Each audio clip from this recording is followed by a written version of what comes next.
आज ही Doubtnut app download करें। Doubtnut पर होगा अब आपके सभी मैथ्स, केमिस्ट्री, फिजिक्स और बायोलॉजी डाउट्स का सफाया। बस अपने क्वेश्चन की फोटो खींचो, उसे क्रॉप करो और तुरंत वीडियो सोल्यूशन पाओ। Download now. Hello students, today we're going to do the poem called Wind for class 9th. So let's start. हम पहले देखेंगे कि ये पोएम लिखी किस चीज़ के बारे में है. The wind blows strongly and causes a lot of destruction. तो जो विंड होती है मतलब जो हवा बहती है वो बहुत ही तेज़ी से बहती है, बहुत ही उसमें बहुत स्ट्रेंथ होता है, वो बहुत स्ट्रांगली बहती है और causes a lot of destruction और उससे बहुत ज़्यादा तहस नहस मच सकता है. How can we make friends with it? So now that we've seen कि जो विंड है उसमें बहुत ताकत होती है, वो बहुत ही तेज़ी से बहता है, तो हम उसको अपना दोस्त कैसे बना सकते हैं. सो हम एक्चुअल पोएम स्टार्ट करने से पहले थोड़ा बहुत जानेंगे हमारे पोएट के बारे में. पोएट का नाम क्या है? A.K. रामानुजन. एंड ये जो पोएट है वो हमेशा मोस्टली लिखते किस तरह की पोएम्स लिखते हैं जो पेट्रियाटिज्म के बारे में हो, नेशनलिज्म के बारे में हो. बट उन्होंने इस बार ये लिखा है नेचर से रिलेटेड, क्योंकि वो नेचर से बहुत ज़्यादा इंस्पायर हो गए. उन्होंने देखा है कि जैसे विंड है, for example the poem is about wind, right. जो पोएम है वो हवा के बारे में है. उन्होंने देखा कि जो विंड है वो कितना उसमें स्ट्रेंथ भी होता है और उसमें कितना एंड्योरेंस होता है, मतलब किसी चीज़ को करने की क्षमता होती है कि तुम लगातार उसके पीछे डटे रहते हो. तो उसमें हम देखते हैं कि ये जो पोएम है इसमें हम देखेंगे कि कैसे इंसान की लाइफ में, एक जीवन में बहुत ज़्यादा डिफ़िकल्टीज एंड हार्डशिप्स आते हैं, मतलब बहुत ही ज़्यादा दिक्कतें आती है जिनको हमें बहुत ही अच्छी तरह से फेस करना पड़ता है, डटे रहना पड़ता है, हम कभी गिव अप नहीं कर सकते. और साथ के साथ हम ये देखेंगे कि कैसे जो ग्लोरीफाई करना होता है, जब किसी स्ट्रॉन्ग को, जो विंड होता है वो किसी स्ट्रॉन्ग इंसान को ग्लोरीफाई करेगा, बट जो वीक है उसको और मॉक करेगा. मॉक करेगा मतलब कि उसको और ज़्यादा नीचा दिखाएगा. तो हम देखते हैं कि विंड एक तो बहुत ज़्यादा डैमेजिंग भी हो सकता है, कि मतलब वो तहस नहस करने का उस पर बहुत ज़्यादा पावर है. और साथ ही साथ विंड के पास नर्चरिंग एस्पेक्ट भी है, कि विंड का अगर वो विंड धीमी धीमी चले तो हमें नर्चरिंग भी लग सकती है, हमें वो पीस भी दे सकती है, बहुत ज़्यादा पीसफुल भी लग सकता है हमें वो. तो जो हमारे पोएट है A.K. रामानुजन, उन्होंने बहुत ही सुंदरता के साथ हमें विंड के बारे में बताया है कि वो उसमें कितनी ज़्यादा पावर होती है, साथ के साथ वो कितना नर्चरिंग हो सकता है. दोनों एस्पेक्ट्स उन्होंने इस पोएम में हमें थोड़े थोड़े बताए हुए हैं. इसमें अच्छे से बहुत ही ब्यूटीफुली एक्सप्रेस किया है. उन्होंने हमें बताया कि कैसे विंड मॉक भी कर सकता है और ग्लोरीफाई भी कर सकता है एक इंसान को. और जो विंड है इस पोएम में सिंबॉलिक किस चीज़ की है, किस चीज़ को रिप्रेजेंट कर रही है, कि हमारी लाइफ में क्या हार्डशिप्स होते हैं, क्या डिफ़िकल्टीज़ होते हैं जो हम लाइफ में हमें फेस करने पड़ते हैं. अगर हम स्ट्रेंथ दिखाएंगे और एंड्योरेंस दिखाएंगे, मतलब हम डटे रहेंगे, तो हम कोई भी डिफ़िकल्टी को ओवरकम कर सकते हैं, मतलब उसको हम झेल सकते हैं और उसके बाद हम और ज़्यादा स्ट्रॉन्ग निकल के आएंगे. बट अगर हम वीक उसके सामने पड़ जाएंगे और हम डटे नहीं रहेंगे, हम हार मान जाएंगे, तो हम और ज़्यादा, हमें वो विंड जो है हमें ओवर पावर कर लेगी और हम और ज़्यादा वीक हो जाएंगे इंस्टेड ऑफ बिकमिंग स्ट्रोंगर. सो अब हम पोएम स्टार्ट करते हैं. तो जो पोएम है is basically all about the power of wind, की शक्ति कितनी होती है एक हवा के अंदर, विंड के अंदर जो हवाएं बहती है वो उसमें कितना ज़्यादा पावर होता है. तो हम पोएम स्टार्ट करते हैं. फर्स्ट लाइन क्या है? विंड कम सॉफ्टली, कि बहुत ही नरमी के साथ बहो, तेज तेज मत बहो. Don't break the shutters of the windows, don't scatter the paper, don't throw down the books on the shelf. तो हम देखते हैं कि फर्स्ट फ्यू लाइंस में, फर्स्ट 4 लाइंस में ही जो पोएट है वो बेसिकली रिक्वेस्ट कर रहे हैं विंड को कि प्लीज़ तेज तेज मत बहो, स्ट्रांगली मत बहो, बहुत सॉफ्टली बहो. और जो शटर्स हैं उनके विंडो के वो भी मत तोड़ो, क्योंकि इतना तेज विंडो पे हवा पड़ रही है कि वो शटर्स जो है टूट रहे हैं.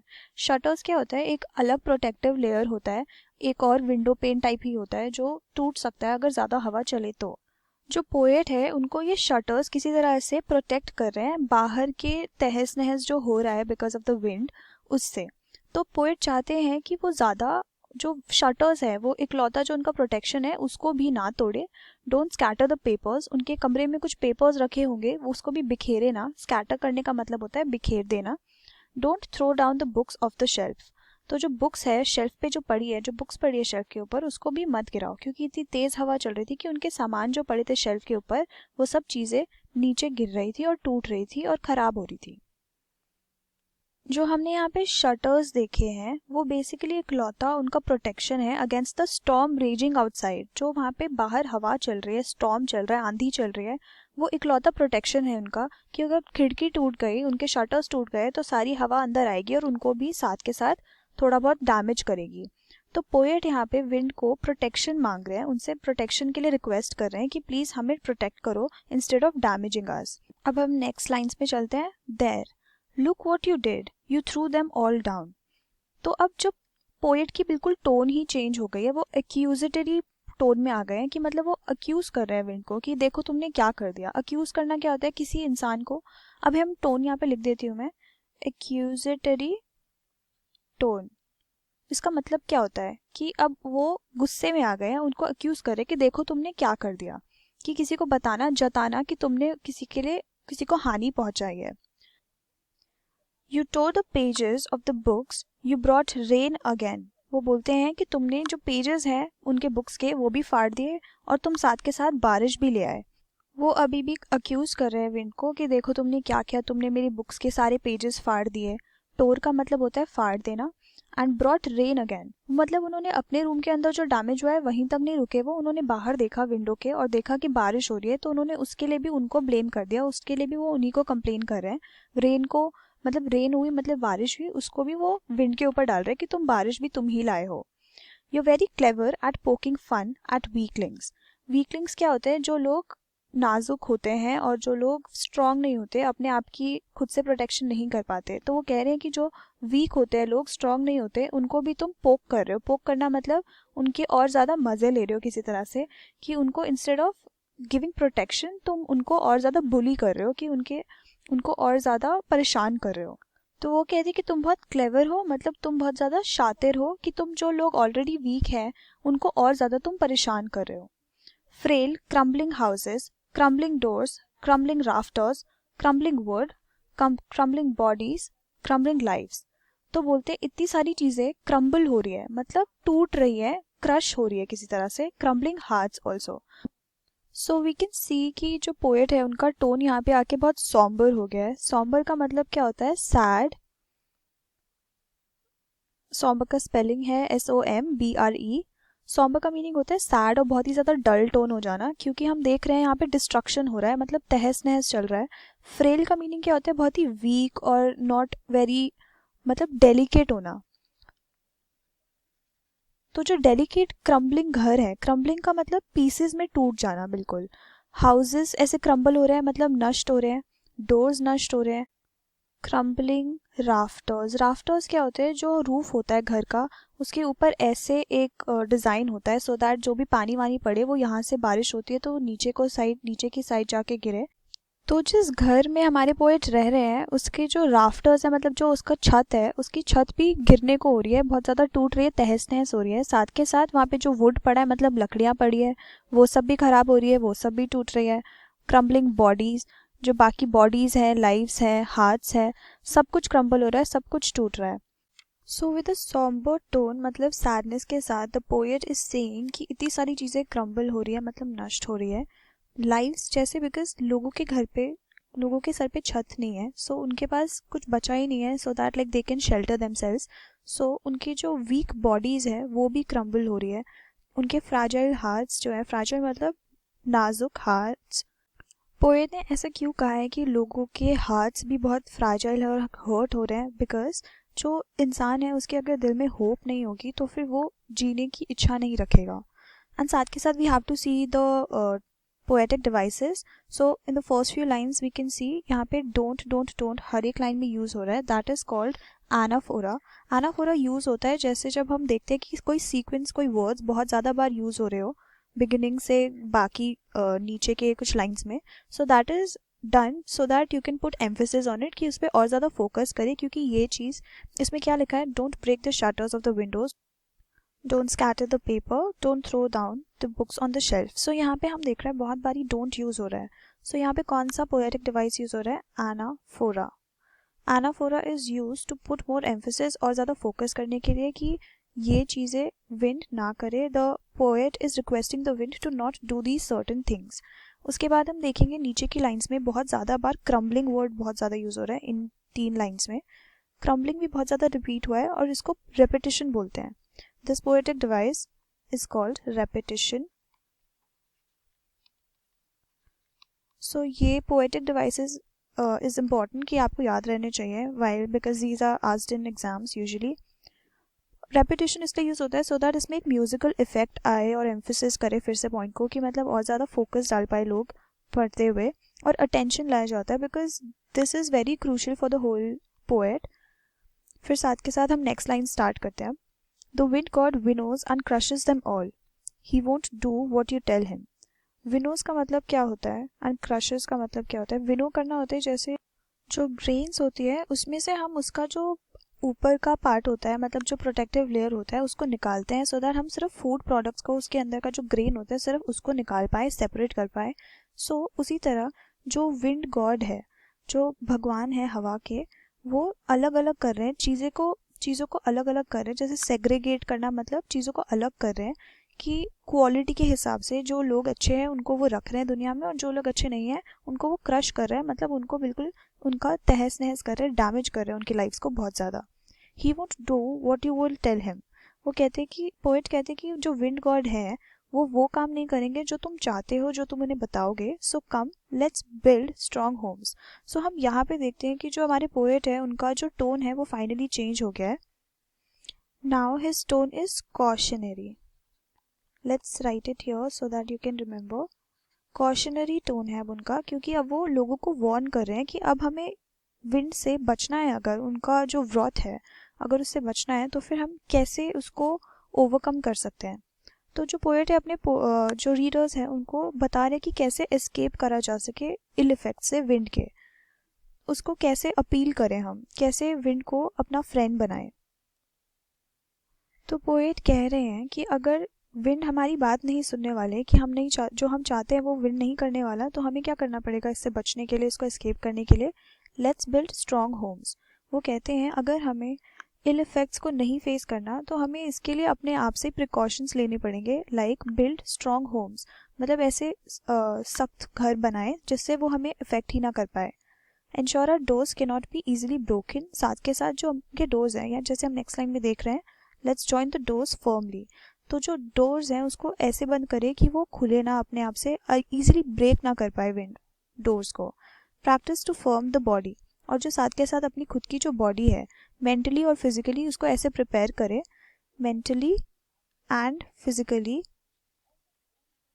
ऐसे प्रिपेयर करें कि जो विंड है वो हमें अफेक्ट ना कर पाए. Make the heart steadfast. साथ के साथ जो अपना हार्ट है उसको भी ऐसे सख्त बनाओ, अपने आप को स्ट्रांग बनाओ इतना कि जो हार्ट के अगर अगेंस्ट कुछ होता है, हमें कुछ बुरा लगता है, तो हम उसको झेल पाए और उसके अगेंस्ट खड़े हो पाए, एंड उससे हमारा दिल ना टूटे. बिकॉज हम ऊपर वाली लाइंस में देख रहे थे कि लोगों के दिल भी टूट रहे हैं. तो हमें इल इफेक्ट्स जो है विंड के उसको कॉम्बैट करना है, उसके अगेंस्ट खड़े होना है, उससे डट के लड़ना है. Do this and the wind will be friends with अस.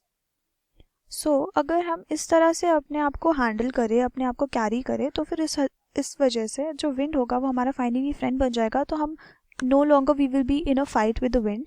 वो साथ के साथ हमें और ज़्यादा नर्चर करेगा instead of becoming enemies with us. The wind blows out weak fires. He makes strong fires roar and flourish. तो हम इन लाइन से बता सकते हैं कि जो विंड है, अगर तुम किसी वीक इंसान को देखोगे तो वो उसको और ज़्यादा वीक बना देगा और उसको बिल्कुल डैमेज कर देगा.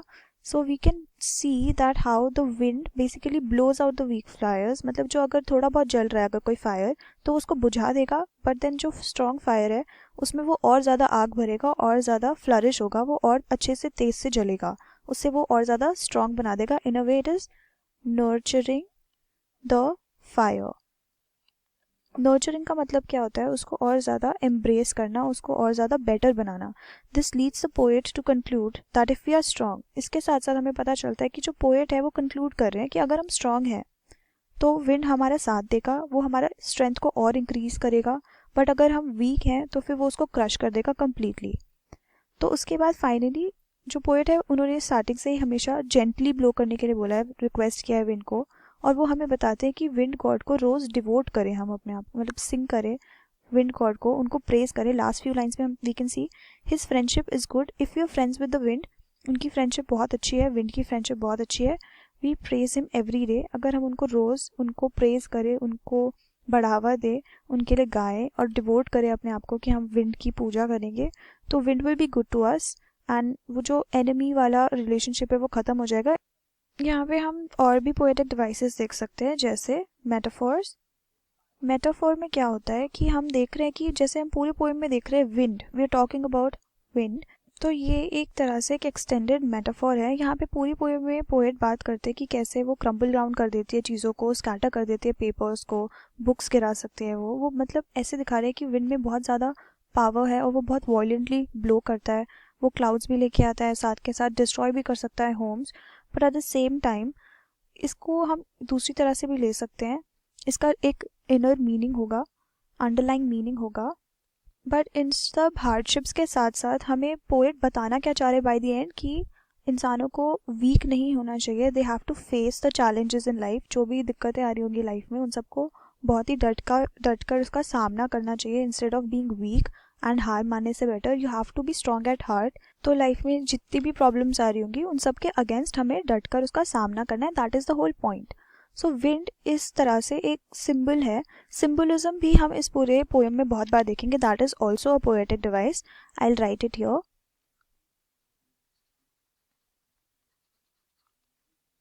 सिंबलिज्म में क्या होता है, हमने इतनी बार ही देखा पूरे पोएम में हर जगह विंड का यूज़ हो रहा है, पर अगेन विंड सिर्फ एक ऐसा स्ट्रक्चर, ऐसा एक फोर्स नहीं है जो हर एक स्ट्रक्चर को गिरा दे और फ्रेल लोग, मतलब जो वीक लोग हैं, जो नाजुक लोग हैं, उन सबको सिर्फ नीचा दिखाए और उनको डैमेज करे।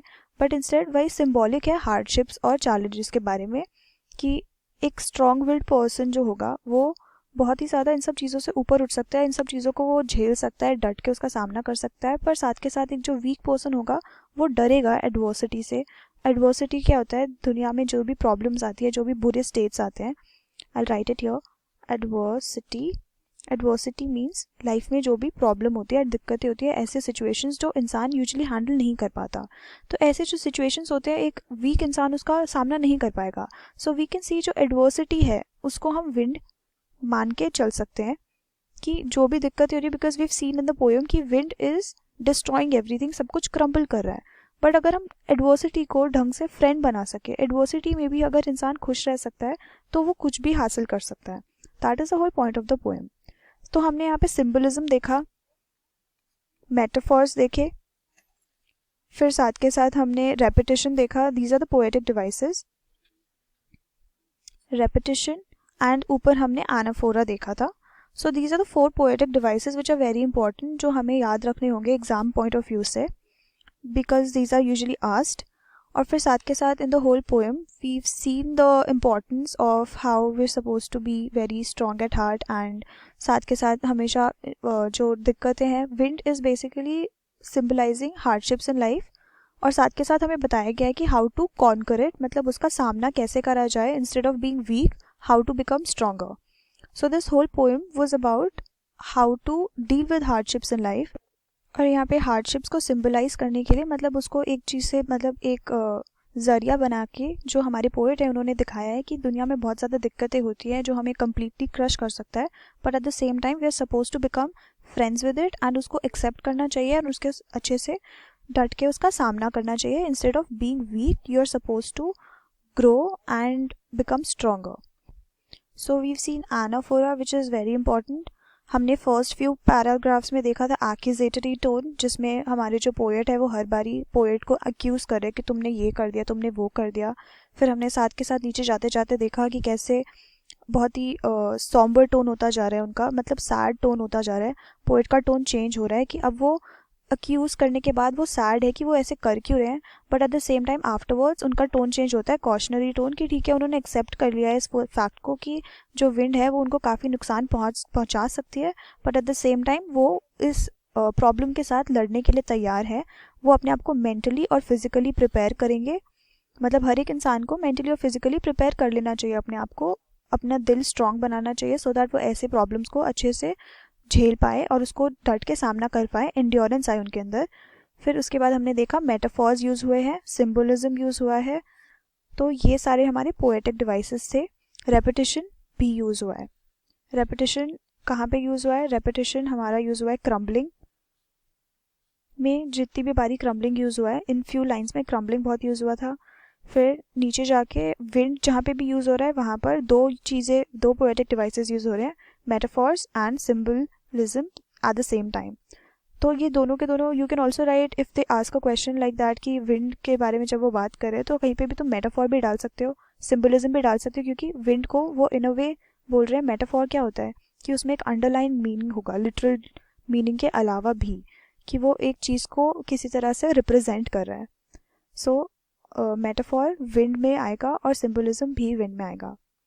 एंड ऊपर हमने जहाँ पर भी डोंट जैसे यूज़ हो रहा है इन फ्यू लाइंस में, वहाँ पर एनाफोरा यूज़ होता है। जो एनाफोरा में क्या होता है, जब तुम कोई एक वर्ड या फ्रेज रेपिटेटिवली यूज़ करते हो काफ़ी बार, सो दैट उसमें फोकस आए। रेपिटेशन वहाँ पे भी आएगा, क्रम्बलिंग वहाँ पे भी डाल सकते हैं, आप बोल सकते हैं कि यहाँ पे भी रेपिटेशन यूज़ हुआ है। Eight the same time crumbling में सिर्फ रेपिटेशन यूज़ हुआ है। So this is it for this poem. Thank you so much. Class 6 से 12 से लेके नीट, IIT, जेई मेंस और एडवांस के लेवल तक 10 मिलियन से ज्यादा स्टूडेंट्स का भरोसा। आज ही डाउनलोड करें डाउटनेट ऐप या व्हाट्सएप कीजिए अपने डाउट्स 8400 400 400 पर।